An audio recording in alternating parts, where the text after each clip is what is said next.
గ్రామాలలో వివిధ పంటలు అంటే మిర్చి, వరి ప్రధాన పంట,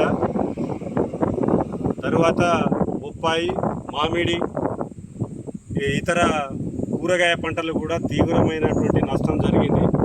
దానికి ప్రభుత్వ అధికారులు సర్వే చేయించి ఎకరానికి 40,000 రూపాయల చొప్పున నష్టపరిహారం ఇచ్చేటట్టు సర్వే చేయించి రైతులకు అందజేయాలి.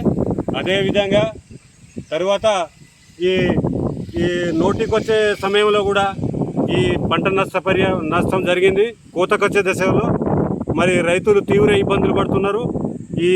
ఇది జీర్ణించుకోలేనటువంటి పరిస్థితి. ఇది రెక్కాడితే తప్ప డొక్కాడని రైతులు ఇలా ఈ గాలివాన వడగండ్ల వానతోని తీవ్రమైనటువంటి నష్టపోయారు.